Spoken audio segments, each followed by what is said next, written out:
Okay, I think, yes.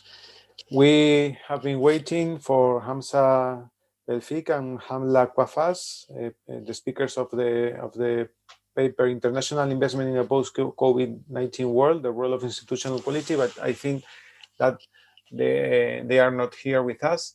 So we are going to start with the presentation. Okay. Okay. Let me share with you this paper or this presentation. Okay.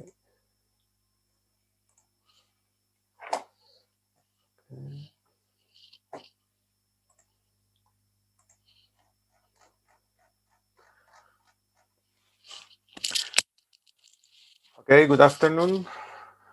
My name is Luis Collado. I'm the coordinator of Amenet with Professor Mela.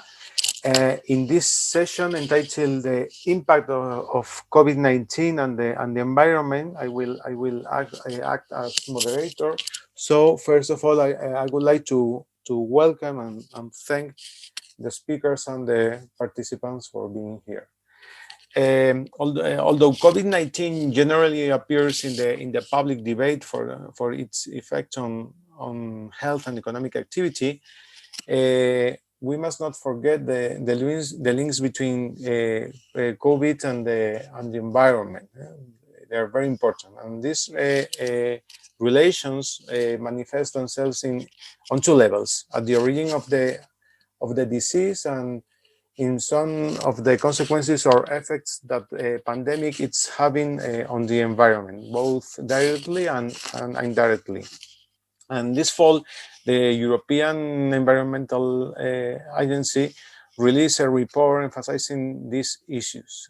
And evidence points to COVID being a zoonotic disease, a disease that jumped from animals to human. And in fact, 60% of human infectious diseases are of animal origin, while 3/4 of new and emerging infectious diseases are transmitted to humans from animals. And these include viruses responsible for significant global mortality, such as HIV that causes AIDS, that emerged from wild primate populations, the Rift Valley viruses that jumped from infected livestock to humans, or influenza viruses such as bird flu that were transmitted from domestic animals and birds to humans. And in this sense, many times these processes are usually linked to environmental degradation and related human interaction with animals in the food system, including intensive systems of domestic livestock or agriculture. And on the other hand, in many countries, the periods of lockdown have given up examples of how natural systems or animals and plant species react to less human disturbances, both in rural and urban settings, as we have seen in these presentations right now. In this panel, two presentations emphasize these issues. One concerning the alteration of the Earth surface, and the other related to the evolution of vegetation in aquatic ecosystem. Some positive effects have their origin in the reduction of international trade and passengers movements, and this has resulted in a significant reduction in emissions. According to initial evaluations from the International Energy Agency, global energy demand in 2020 has fallen by around 6%, and the COVID crisis is having a positive direct impact on energy use and greenhouse gas emission. And the first presentation we have in this panel tries to identify these reductions in the movements of goods through the changes in the logistics of the port of Tangier Med. Okay, we are going to begin with the presentations. Before, I would like to remind you some instructions. The first one is please check that your name is correctly spelled in Zoom in order to identify properly the participants. During your turn, you can share your presentation, but remember to stop sharing your presentation when your screen when you have finished, so the next participant can take control with his own computer. You have 15 minutes to present your work. I will warn you when you have 3 minutes left. So I will alert you if you are out of time. For an instruction for the participants, please write your questions in the chat, and as moderator, I will ask the questions to the speakers in the final debate, as we have been doing in the previous sessions, as you have seen. No? And I also ask you to please turn off your microphones and cameras when you are not speaking, in order to make the connection more fluent and to avoid problems. So after this introduction, I think that we're going to have only 3 presentations. The first one, COVID-19 and port logistics, the case study of Tangier Port Med.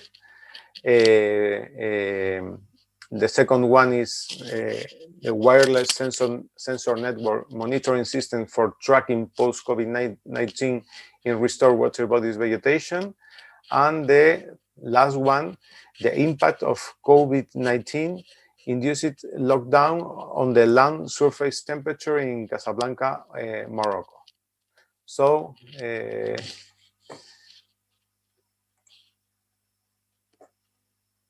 we're going to start. So Taima. Yes, sir. Okay, the floor is yours. I don't know if you have a... Okay. Can you please share your screen? Okay. I'm going to share my screen right now. Yes, please. Okay, I believe that it's shown for everyone. Okay, it's perfect. Yeah. Okay, the floor is yours. Okay, thank you so much. Before I start, I shall thank Mr. Collado for his patience and for his time. I would like also to thank everyone who worked hard to ensure this opportunity, both for us to learn from the brilliant minds who presented earlier and who are going to present during the whole Congress, and also the opportunity for us to present our research. And last but not least, I would like to thank you in advance. I would like to thank all the audience for his patience and for his listening. Just to present myself first, Bintahar Shema, a PhD student in Management and Economics in Faculty of Juridic, Economic and Social Sciences at Tétouan, Morocco. This is my third year PhD. My thesis is directed by my co-author, who is Dr. Mohammed Raja. And we're going to present you today the fruits of our research, which lasted almost 8 months, the COVID-19 and port logistics, the case study of Tangier Port Med. Okay, of course, the COVID-19 pandemic affected global trade flows at an unprecedented speed and scale. During the pandemic, access to essential goods and medical items has been secured largely by the ability of the maritime supply chain to quickly adapt. Hence, without any precedent or forecasted notice, port logistics, which considered as a connecting platform in supply chain and the global value chain, was also addressed by the impact of this health crisis. In order to tackle this presentation or to discuss the presentation and the research paper, our guideline will be as follow. A literature review will be discussed regarding a history of port logistics in relation to health crisis, the reaction of port logistics, and how did authors study the reaction of crisis towards port logistics, towards crisis. And last but not least, port logistics and COVID-19. A case study, or before the case study, a formulation of the model, our presentation model, will be constructed step by step and will be explained. And last but not least, the case study, which is in relation to the turn-year pyramid, will be handled, the results and discussion, and also the limitation and conclusion of our research paper. This research provides a conceptual understanding of the causes and effects related, or we can say understanding the impacts related to the resistance of port logistics industry by understanding the consequences of policy change on industry crisis readiness, steps for risk mitigation leading to real-time recovery from crisis, and design tested and adapted prior to decision implementation. In this research, we bridge methodological gap by applying system dynamics as our analytical technique. Okay, we are going to start ahead by presenting our literature survey. So throughout the literature, we've noticed a poor amount of studies in relation to the history of health crisis and port logistics. Almost the majority of paper were related to the financial crisis. As it is stated in this chart, these were the most cited papers in relation to the subject of acts, which means the health crisis and port logistics.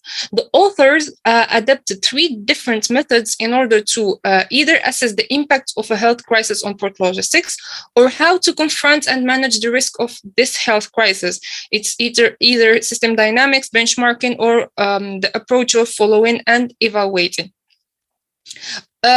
Even though we've also visited some articles which were recent in relation to COVID-19 and port logistics, they were discussing the emerging health crisis their discussion only relied on the impact assessment and neglected the part where there is a risk and it needs to be managed. As COVID-19 is an uncertain emerging phenomena, can cause serious damages on uncertain environments as port logistics. Some other research stated that the only gap left to the humanity to survive was through the use of technology, which was deeply studied in the Depellegrin paper, as stated in the chart also. His paper mentioned the automated identification system. His paper argued that the only open door at the peak of COVID-19 in order to minimize disruption and the disturbance of supply chain is by adopting technology and advanced technology to the rescue. Okay, we can say now that the gap found in the literature is that few papers discussed how port logistics field can confront or they can manage the risk of COVID-19. So I can see here that most risk-based goal-seeking regimes, which researchers and safety engineers have relied on to assess risk over the years, can be described as being probabilistic, and not always transparent to the user. So this is the gap found during the research, the literature, and this is going to be our starting point for the study. The methodology used for our research paper in order to attain the objective of the study was system dynamics, which is an approach to understanding the nonlinear behavior of complex systems, as port logistics, of course, and as the uncertainty of COVID-19 as a phenomena. Over time, using stock flows, internal causal loops, table functions, and time delays. The use of this approach is because the port industry or port logistics industry is a very complex field of study. Second elements from the methodology was the semi-directed interviews. Personal, in-depth, semi-structured interviews granted by executives in a port logistics industry concerning the effects of frequent change, including technology change, attitude to risk prevention, port logistics activities, and port environment stability, in order to influences as illustrated on industry actors' level of crisis readiness. They were analyzed, tested using the extreme conditions test. The selected individuals, including 6 executive managers and a management change expert and performance manager. The personal in-depth semi-structured interviews approach for data collection was adopted to enhance data validity and reliability. So these are this is the methodology used for this research paper. I just need to add that for our model analysis, we've used AnyLogic software to test our data and to test our model. Okay. Next step, we can start by to discuss the model formulation or the model development. Okay, as I've already mentioned, that we have conducted semi-directed interviews with executives from port logistics industry, and we derived textual data from the semi-structured interviews. Then this textual data were elaborated as a causal structure, as is shown in the figure, the following figure, in the form of words and arrow diagrams that represent respondents' mental models emerged. Each set of text codes is linked to one or more other concepts in a cause and effect conceptual frame with a specified relationship arrow. For example, port logistics activities, they have negative effects on crisis readiness because they are uncertain. They are also always intense. Another example is process standardization. It has a positive impact on crisis readiness. Since you have a process which does not change, you always know what you have, where you have it, and with whom you have it. You are always ready for a crisis. Based on this causal relationship between key variables that we have extracted from the interview, we have come to elaborate the causal loop diagram of the crisis readiness, based, of course, on the qualitative data. We were enabled to attach labels to segments of data to depict what each segment is about, and to form the feedback loop diagram, which became our structural theories. So basically, this is the previous figure, just with the causal loop, which means if each variable has an impact on another variable. Okay.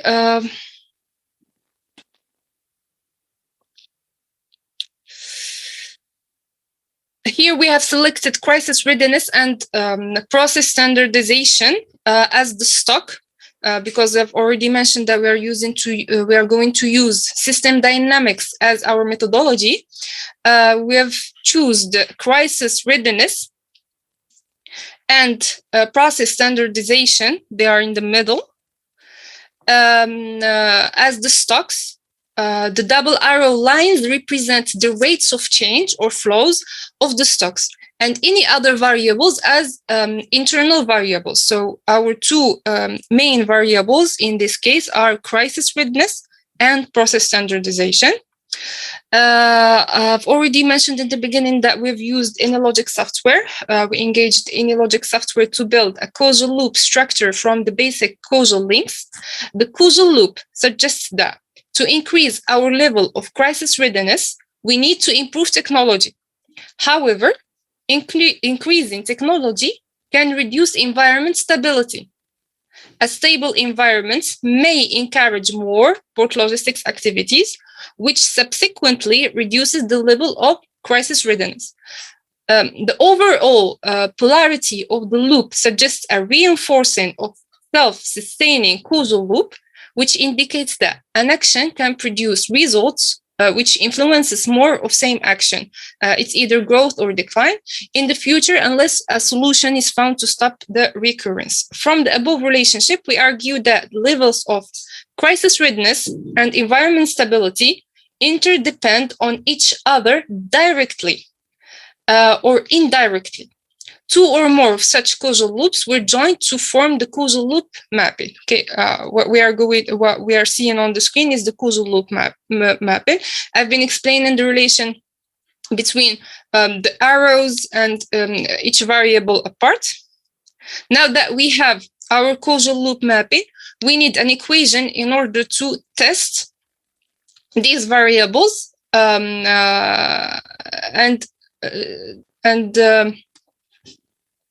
evaluate the scenarios that are going to help port logistics have a reaction towards crisis. Okay, so we measure crisis readiness on the basis of how resourceful and agile a port system is able to respond to crisis so that it can quickly contribute to speed up recovery time, employing the dynamic functions. Okay, so here I've already mentioned that we are considered crisis readiness and port standardization as stocks. Any other variables like technology change, environment stability, etc., will be used as internal variables. And we have here the differential equation. And the differential equation describes the behavior of the state's variables and their rates of change. The equation represents the value of stocks, readiness, like for example, we've chosen here crisis readiness and process standardization at an direct time s between the initial time t0 and the final time t. The equation can be interpreted as meaning that stock accumulates at the rate of the inflow variable less the rate of outflow variable, beginning with an initial value of the stock TS. It may also represent the perceived safety stability levels of port network against operational disruption. So basically what I have been explaining is the formulation of this equation. Sorry. So based on the this causal loop mapping, we have come to present or to differentiate between two categories of causes. This is the causal tree. We have from one side the variables that can influence crisis readiness, and the other side variables that can be influenced by crisis readiness. So by therefore the causality diagrams describes the various influence relationships that exist between crisis readiness and other internal variables.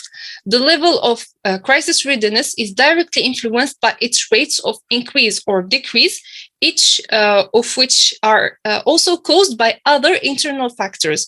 The use of this tree diagram, on the other hand, tells the story of what factors are directly influenced by crisis readiness and which ones are influenced indirectly. So at the end, we've come to the development of our model. The following figure assumes that the only way by which the level of crisis readiness can reduce is by the rate of decrease in readiness as a result of resource usage or large-scale resource consumption.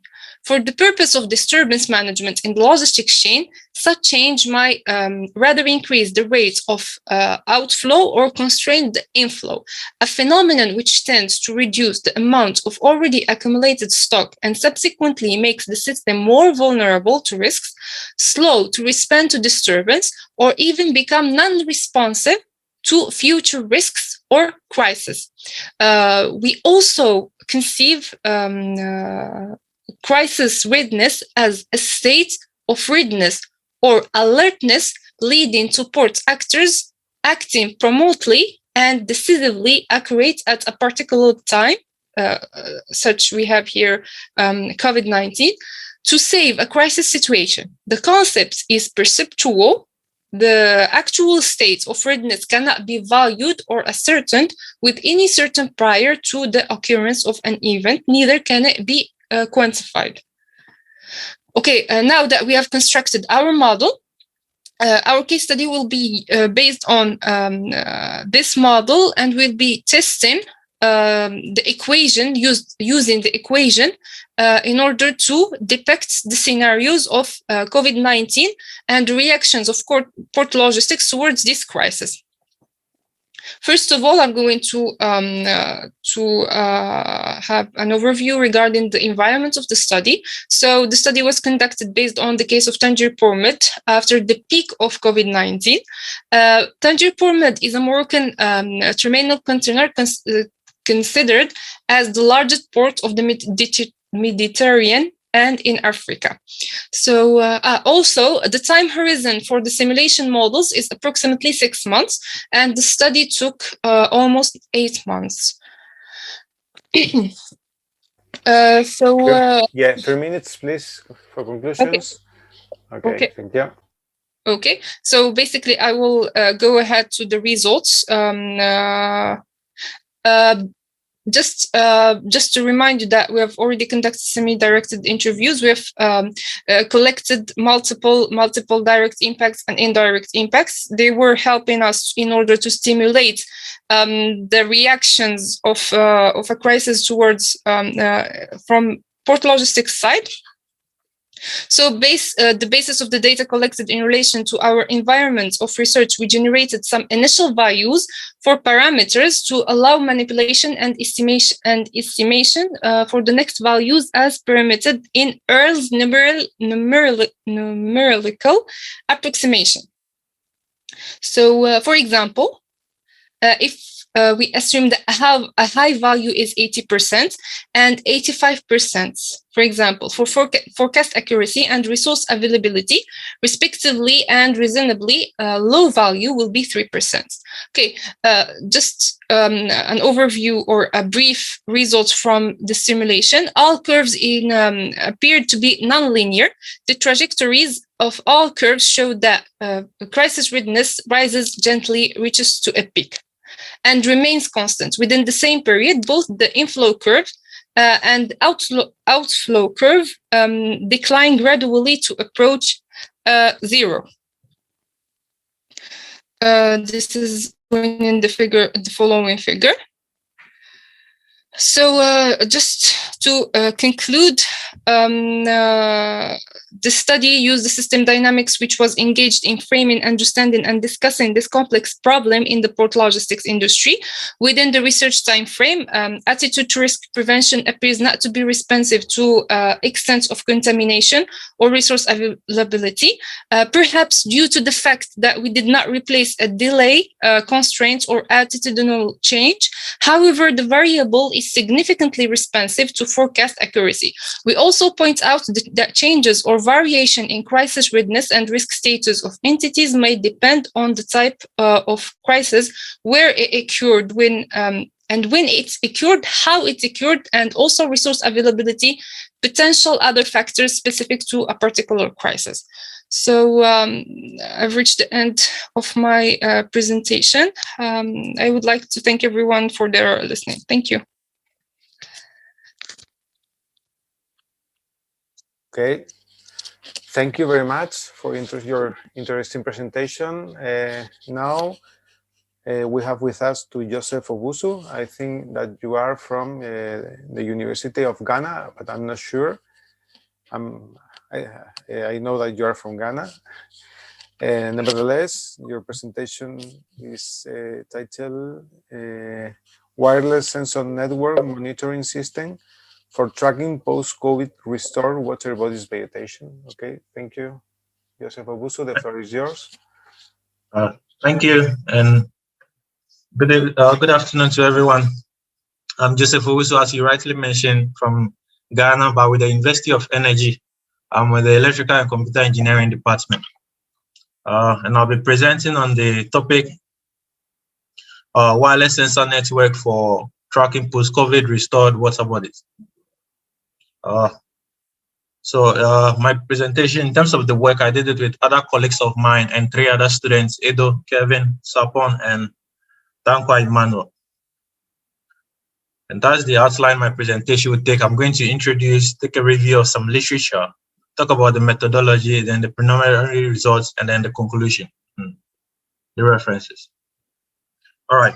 So in the introduction, as our first presenter and moderator mentioned, COVID has brought a catastrophe to the human race, right? But also it has some gains with respect to the environment, because as for the first time, we have an opportunity to look at the environment in different shape, because we get to know how our activities actually impact the environment when we take a standstill. And COVID gave us that opportunity. So in other papers, like one with a study by the Ministry of Ecology of Environment in China, they recognize that the air quality of China improved by 21% during the February of this year compared to that of last year. And you can see that this restoration hugely depends on the limited activities due to COVID. And then the other aspect of my presentation is going to take the technology aspect. And as our just ended presenter mentioned, that the readiness to COVID is through advanced technology. And that's the idea of this paper, where we look at applying technology to track the progress made by COVID. And this is mainly in the area of IoT and sensor networks. So in the area of IoT, we are talking about Internet of Things. So you applying automation over there in order to track this progress. And then also the sensors are playing key role here. Sensors take in environmental parameters. So based on what parameter is of interest to us in the study, the sensors are placed to take in those values. And then the sensors are coordinated to form what we call sensor node. So a couple of sensors come together to form a node, an end system, and it's independently work on its own. And the nodes are then coordinated in a network form to form what we call the wireless sensor network. So you have from the sensor to the node to the wireless sensor network, forming the bigger system that we present in this paper. All right, so the motivation of this paper is, as human beings, as we hold to stride after the COVID-19, it means you have to take impactful steps to monitor this progress made by the observations we have made during this corona era, so that we can track and maintain the good ones. And that's the motivation behind this problem. And the scope is to determine the design an effective system for monitoring the quality of water bodies and activities around water bodies that affect this water. That's this problem statement. Okay, so in terms of this work, 3 objectives were targeted. The work is aimed at monitoring the quality of water bodies and the effect of activities on land and then the vegetation around the water bodies, to study and also focus on early control measures against the environment destruction. And then the third one, also very important, is to gather data. All these data that's collected to initiate control are stored to facilitate policy making so that we can make reference to them in the future. All right, so in terms of the literature review, as our first presenter rightly mentioned, the European Space Agency did a study on our on the environment, the impact of this COVID, and realized the reduction of nitrogen emission and then carbon because of the limited human activities. And similar studies was also observed in the reference 5, where tried to study the impact of these limited human activities in Egypt. And then the parameters considered there were the nitrogen oxide and then the ozone layer. And then the observation was that what we have reduction in the same duration during last year, about 30% of the nitrogen oxide, and then 15 to 33% of over Cairo. The same in the same period, a reduction in the amount of emission of poisonous gases, because the human activities are limited, vehicle movements are limited, industry production is limited. We, for the first chance, have a good view of how these things affect the environment. And this ran through not just Egypt, similar studies in Kenya. Similar studies in Kenya mentioned the same, with a corresponding reduction of 16% of nitrogen oxide, and then that of central pollution of a broad Amenet city also showed a significant improvement during the study period.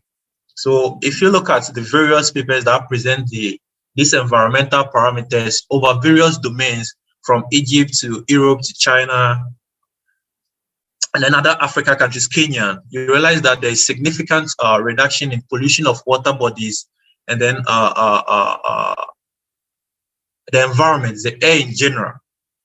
All right, and that's where our study comes in. So since we are given this positive advantage because of the corona, although it's devastating, we have to find a way of tracking this progress so that we don't return to our old ways, try to make progress from where we are now. And that's where our system comes in. So we're bringing in the idea of sensors coordinated together to monitor and then apply control measures, and then also store the collected information in a database so that it can be used to facilitate future decision making. This is the format diagram of how our model we presented looks like. So we have the various domains of study. So we have the main domain, which is the water bodies, the rivers, and then the affecting environments like the forest, the land near the river bodies. So we place the sensors at various vantage points on these domains of study, and then they are then coordinated. Remember, the sensors is not just one. You have multiple sensors forming nodes. So we actually place the node. So the black arrows and the blue arrows and the red arrows we see over there are the end nodes we place in the strategic areas of interest. And then they are then coordinated to a base station. And this base station is placed strategically from the node so that it's able to act as, the nodes themselves act as transceivers. And then the same with the base station, so that it receives the various parameters from these nodes and then coordinate them to a control center, which is at a very safe place, not so near these the centers of the affected areas. It can be in the capital city or in a control university space or in a control center, right? And then based on the observations made at these control centers, we can then initiate control measures. And then the information from the control center will also be stored in a backup server and then analyzed well and presented on the web app so that it can be used to facilitate decision making. All right, so in terms of our methodology, we said our system is achieved by deployment of a group of sensors called nodes, as I mentioned earlier on. These nodes are then coordinated together to the base station, which I also mentioned. All right. And then this is the flow chart of our system. So when the system starts, the sensor node collects the data from the various domains of interest. So in terms of the rivers, we have parameters that we're going to study there. In terms of the surrounding land, we have the parameters of interest. And then in terms of the forest, also we have parameters of interest. And these sensor nodes have the various sensors to collect this data.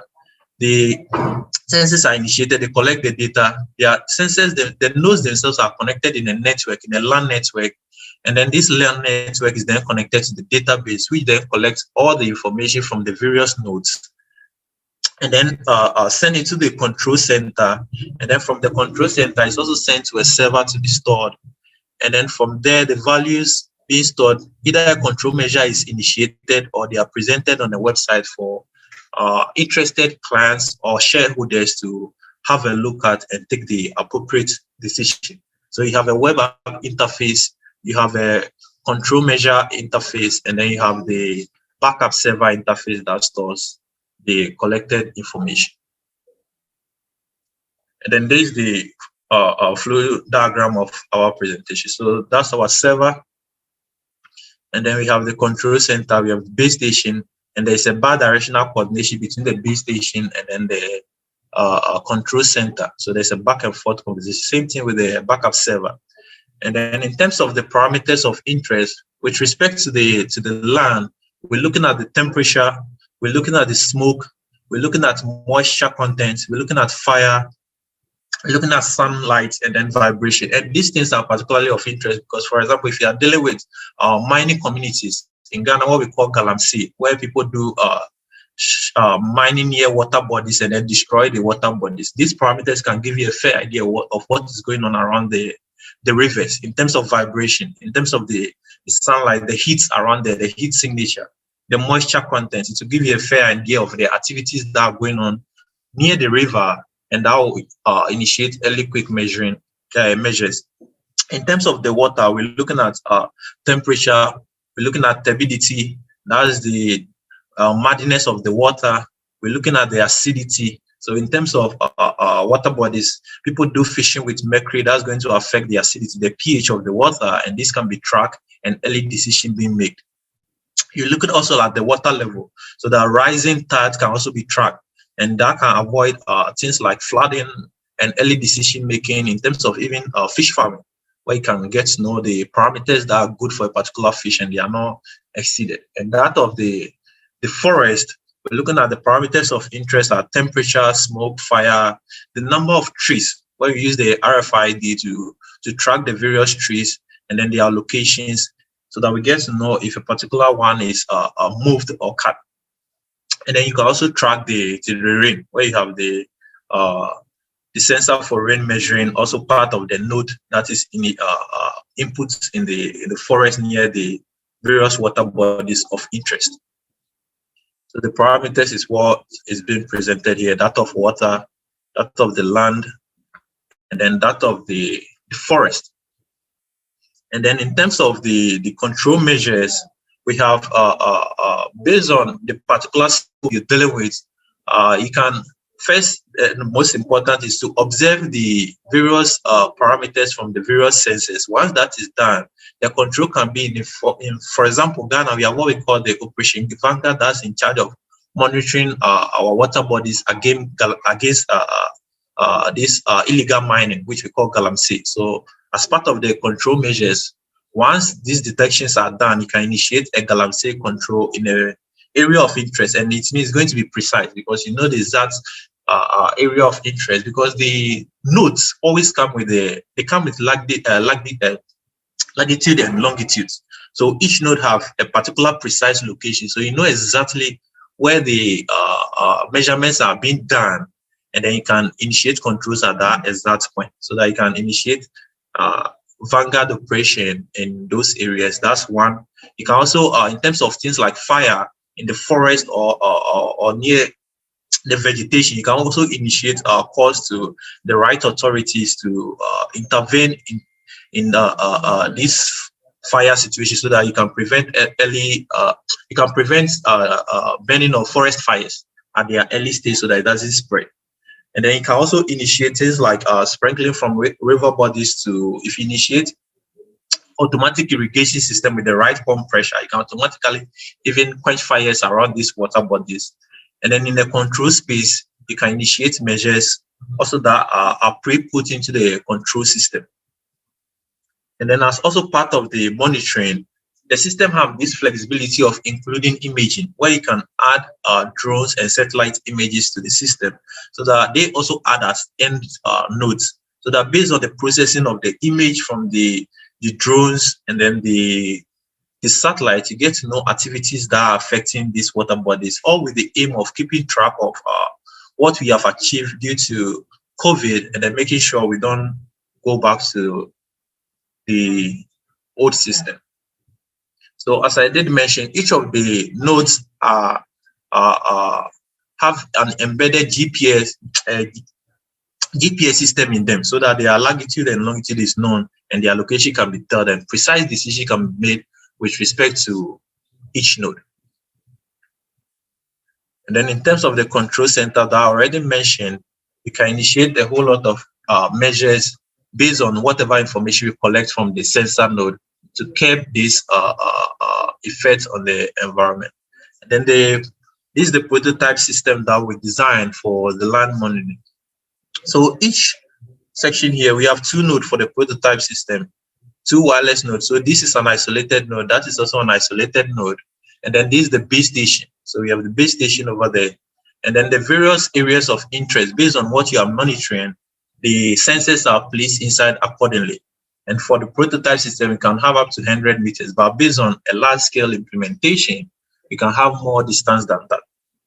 And then these are the database we designed for the system, where the database, you can access the sensor node, you can access either the status of it, that's the current status of each of the nodes. You sign in, you access the current status of each of the node, or you can go for the records where you have data stored over a long period of time. And since we have machine learning now, it means when you accumulate data over a long period, you can use machine learning to do analysis to see even patterns and changes in the environment over a long period of time, and then make accurate and precise decision making. Because as our just ended presentation mentioned, we need this advanced technology as the readiness way to curb future pandemics. So this if you access current status, you see a similar interface like this for the this temperature, humidity, sunlight, and then the moisture content, right? This is a similar interface for the system. All right. And then in terms of, as I did mention, the system have the flexibility of incurring more sensors on it. So you can add up more sensors onto the system and then take more parameters. So each node is an isolated, independent quantity. So in terms of, depending on what you want to track, you can add the corresponding sensors to it, get those parameters to the control center, and then also expand the control center, the control measures accordingly. So based on new measures that a country or a population initiate as measures to curb a particular environmental degradation, they can be added onto the control side. The control side is scalable, and then the input side from the sensor is also very, very scalable, so that you can add new one, and then you can use to monitor things like flood.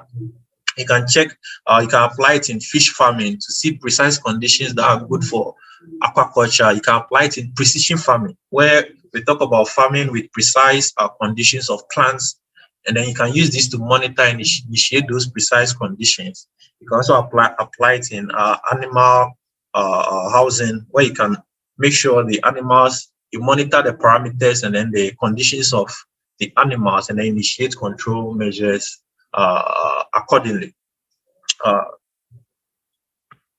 So in conclusion, COVID has brought us a lot of pain and hardship, but also have given us a great view of how our environment could be if we check our activities and control how we feed on the environment.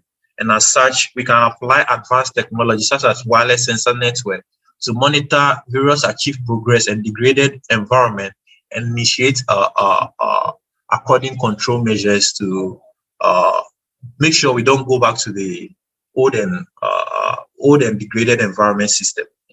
And then the other thing is also what the system is very flexible on both the input side of adding more sensors, and also very flexible on the control side of initiating control measures of that are going to monitor the environment. So that's it. And these are some references, and that's the end of my presentation.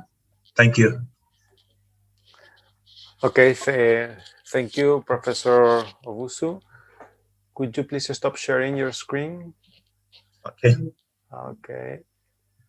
Okay, thank you. Thank you, Thank Professor you. Owusu. Okay, thank you for your interesting presentation. And finally, we have the presentation, the impact of COVID-19 induced lockdown on the land surface temperature in Casablanca, presented by Mariam Taufik from Hassan II University of Casablanca. Mariam?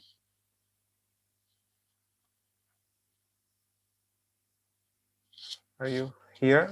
Okay.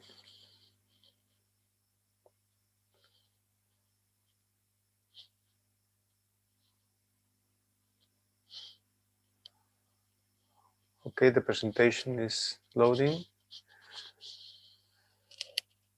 It's here. Okay. Okay, Marianne, the floor is yours. Okay, hello everyone. Hello? Yes, you can. Yeah, can you see my screen now? Yes, perfect. Yeah. Okay, perfect. So I am Mariam Taufik, PhD, and I'm preparing my postdoc at the University Hassan II, Casablanca, Morocco. I'm going to present our subject, which is the impact of COVID-19 induced lockdown on the land surface temperature in Casablanca, Morocco.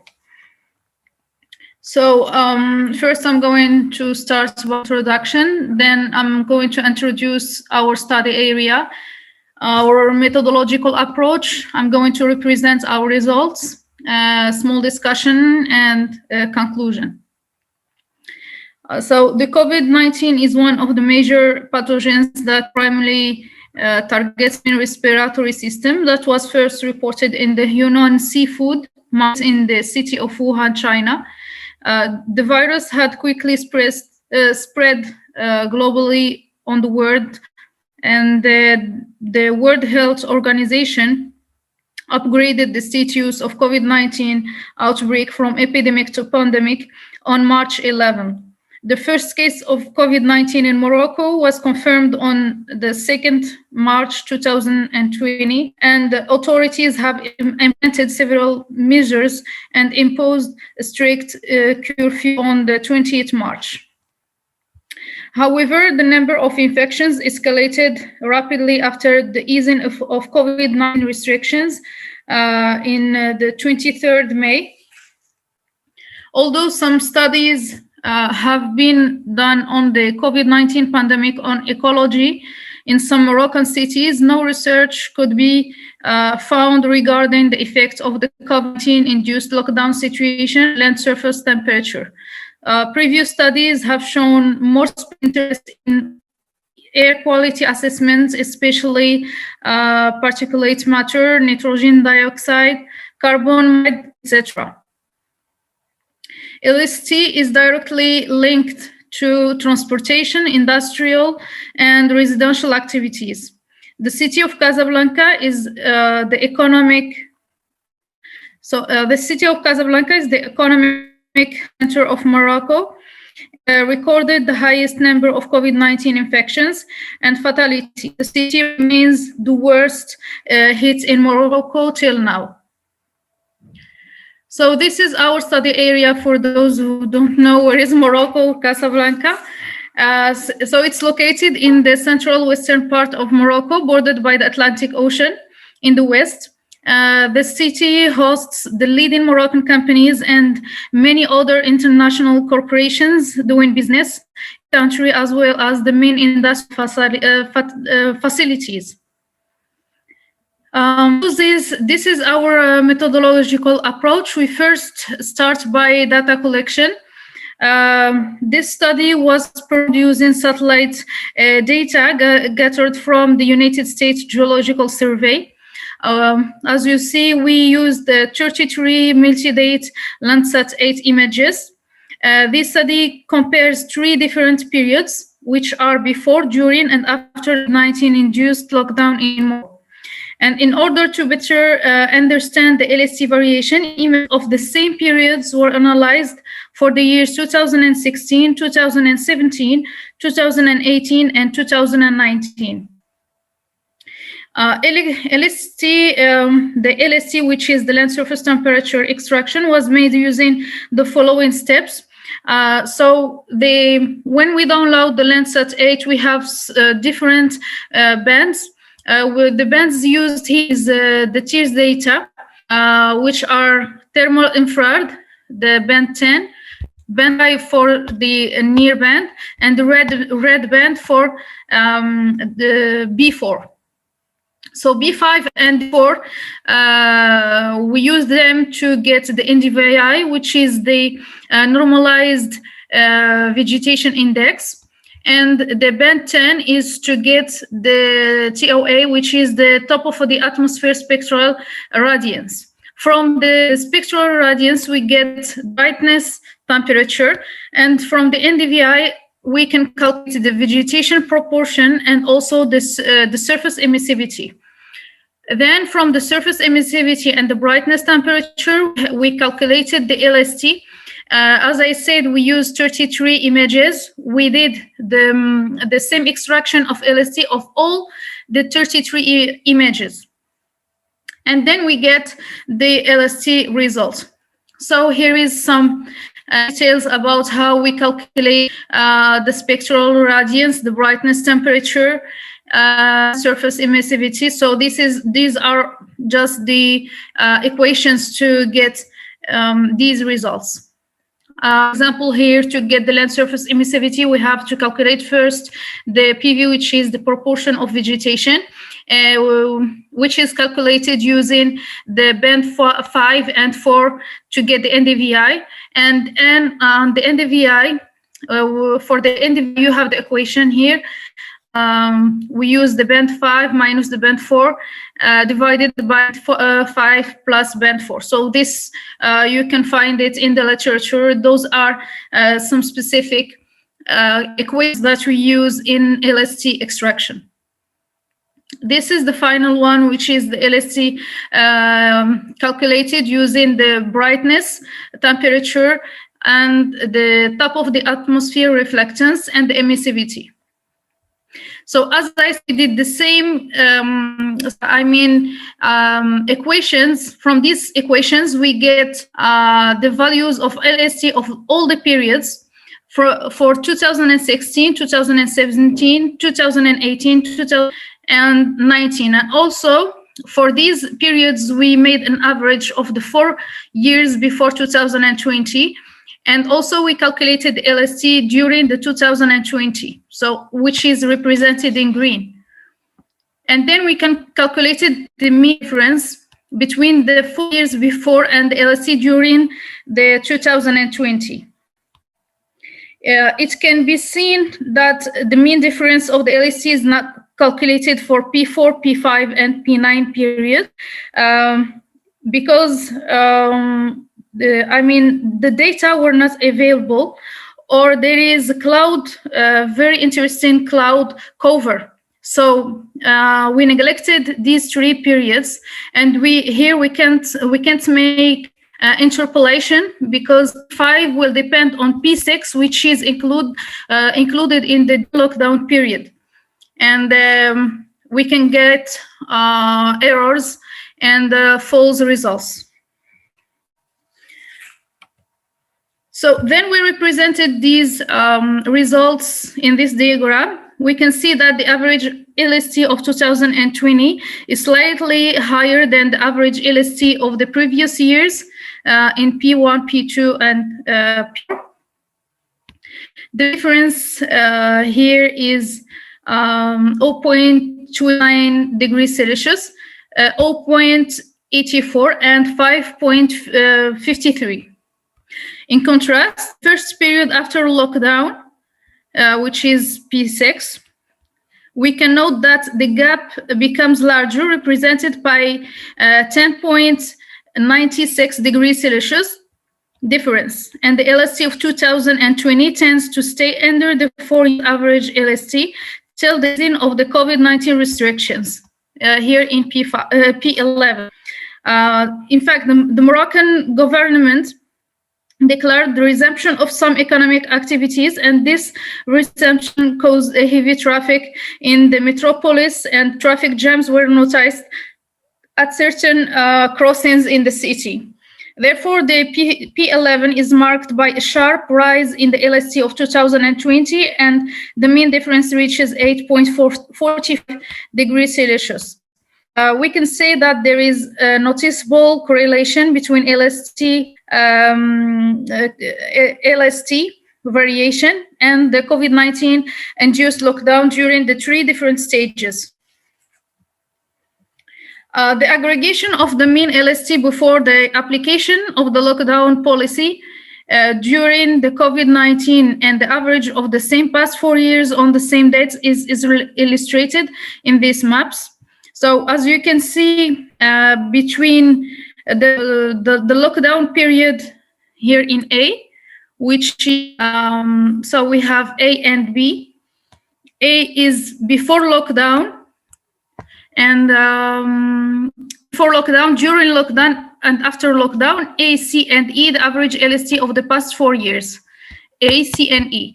And in the right, we have B, D, and F, which are the average of the past 4 years before the emergence of COVID-19.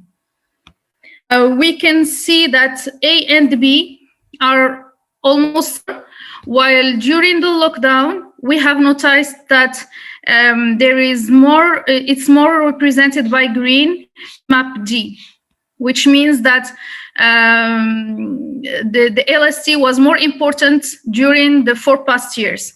However, after the easing of lockdown, you can see that F becomes more orange, which means that there is an important raise of the LST.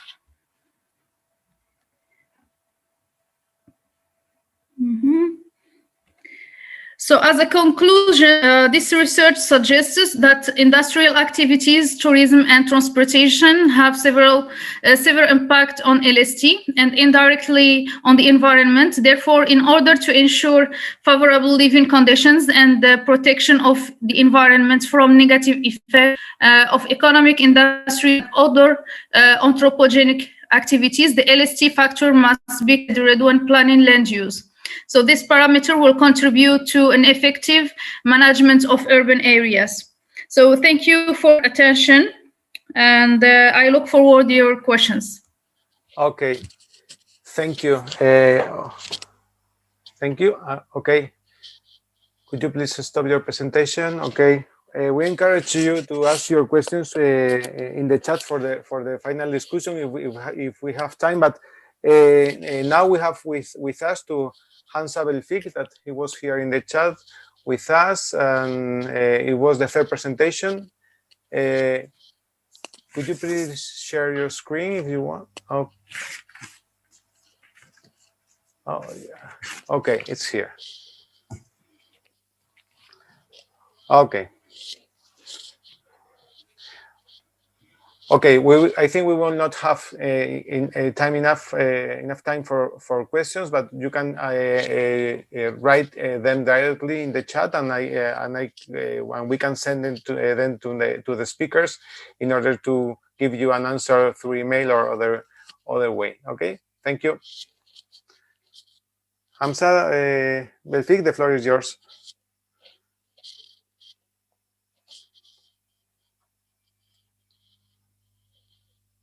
Hello?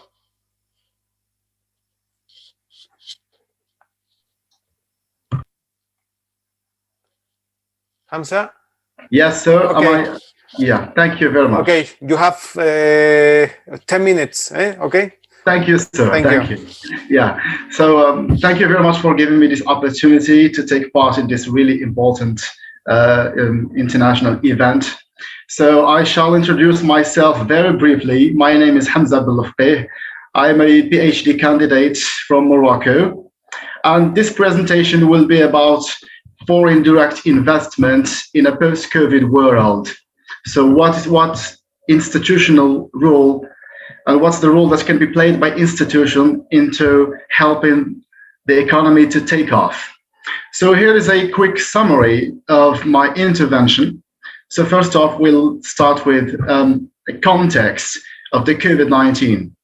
And we know that, unfortunately, the world has been struck by a COVID-19 crisis, a health crisis that has quickly turned to an economic crisis. And we know also that it has taken the world by surprise, and it has plunged all its economic and social life into chaos. And the natural reaction of the governments was to generalize social lockdown and to bring the entire economies to a grinding halt. So perhaps this is the first time in history of economic crisis that the governments willingly stopped economic activities. And also national institutions deployed stimulus package in order to help the damaged industries to cope with the crisis.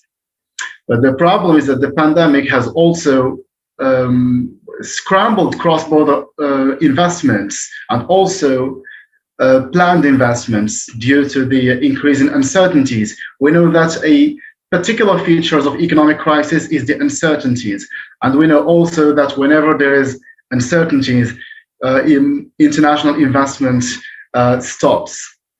So here again, recently the socioeconomic impact of the COVID-19 started to wear off, luckily because of the vaccine, okay, and also we know that investment climate has improved as newly developed vaccines have become available across the world.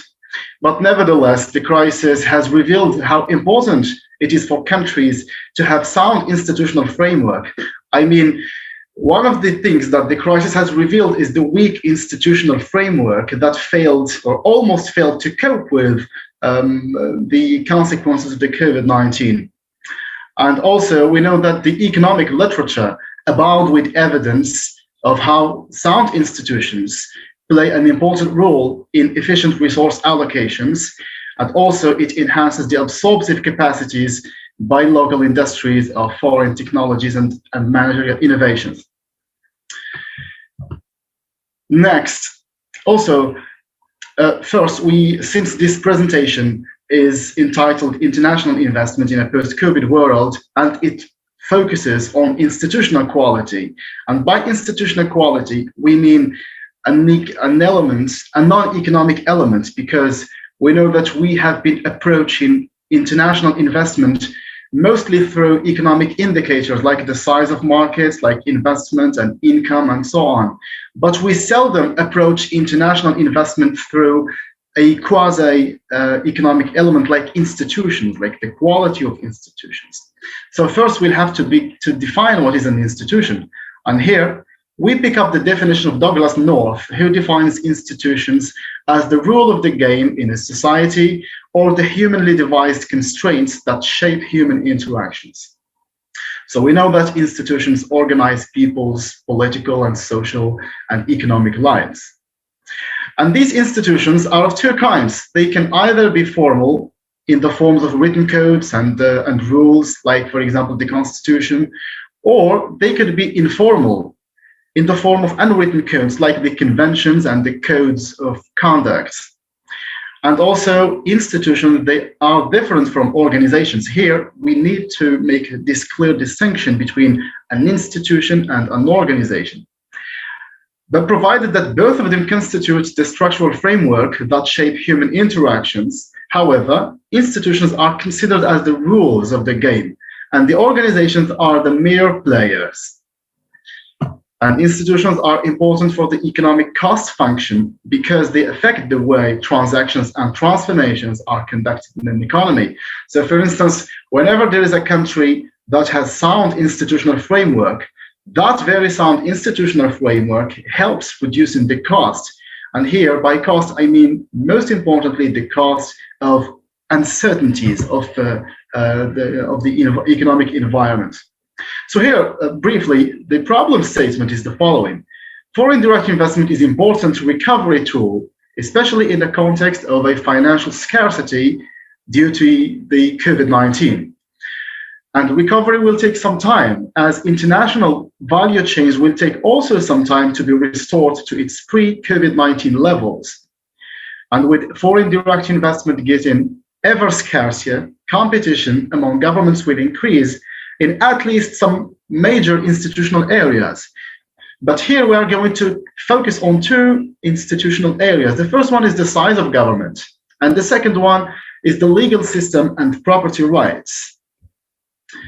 So what do we mean by these two major areas? First, since this contribution builds upon the idea that competition over FDI will be ever more fiercer than its pre-crisis level, and the government will compete to acquire an institutional comparative advantage. And this is in contrast to the traditional comparative advantage of David Ricardo. So here again, first we must empirically, what we have done in this research is to empirically test whether the institutional quality play any role in attracting foreign direct investment or not. So this is the starting point. We need to make sure that there is a relationship between institutional quality and foreign direct investment. And for this purpose, we have mobilized almost half a century of data from 1970s to 2016. Okay, and we have included a dependent variable, which is the flow of foreign direct investments into Morocco, and two major institutional elements, which have been the size of the government and the legal system and property rights system. So first, we need to define each one of them. What do we mean by size of government? We mean the degree to which an economy is managed by the state, okay, as compared to being managed by the free market. So whenever there is, and as we know, the economic literature provides evidence that whenever the state is infiltrated in an economy, it creates a crowding out effect. It does not allow the market economy to function correctly. And the second element is the property rights protection. And the rule of law are central to this index, and they reflect the most important role that must be played by the government. In other words, the governmental role should be reduced to protecting property rights for companies in order to allow them to work in a sound environment. So these are the two elements, two independent variables. And here, in order to test this relationship between institutional quality and FDI, we have used the ERDL bound test, the autoregressive distributed lag. And this model has the merit to distinguish the short-run relationship and the long-run relationship. And here is the model we have used. So in order to understand the underlying dynamics between FDI and institutional quality, as I mentioned, we have used this model, and we have also included what we call in statistics a dummy variable. A dummy variable has as a role to detect any reform or any shock that has occurred throughout the observation period. And we know that in the case of Morocco, there has been several reforms, like the structural adjustment plans and the lots of economic and legal reforms. 3 minutes for conclusions, please, because we are out of time and we have to leave Yes. the panel. Okay, thank you. All right. Okay. So let's move on quickly to the results. The results show that there is a strong and significant relationship between a sound and healthy institutional environment and foreign direct investment. So for instance, the main conclusion that we might draw when it comes to the legal system and property rights, we have found that an effective legal institution is important, most importantly when it comes to the protection of property rights and contracts enforcement. Therefore, a weak legal system creates uncertainties that act as an additional cost for investors. And institutional quality is crucial for FDI, and reforms must be geared towards effective institutions capable of drawing extra foreign capital. And we know that in Africa, we are lacking financial capitals. And emphasis must be placed on institutional quality if we want the economy to take off after the COVID-19. So now, finally, what are the implications? The first implication is that government will have different reform priorities. Some of them might focus on institutional quality, while others might focus on incentive systems, while still others might focus on sectors where they hold competitive advantages. And the second implication is that COVID recovery plans must incorporate FDI through the implementation of sound institutional framework that encourages foreign investors to come along. Due to the new reality imposed by the pandemic, countries will have to strike. Of course, we are aware of the fact that countries try their best to strike a delicate balance between attracting FDI on the one hand and ensuring national sanitary security. So overall, since this is as far as I can go, the general idea is that sound institutional investment is a really important element if you want to attract more FDI. By FDI, I mean extra capital that will help emerging economies to take off. And thank you very much for staying with me this far. Okay, thank you very much. We have two questions for Chaima Bentaher, the first speaker. One question is for Joseph Obusu and another from Omar Belkiri. And we will send you the questions through email, and we will share your answers with the person who did the questions. Okay, so thank you very much to all of you. But we have to finish this session in order to leave this channel free for the next parallel session.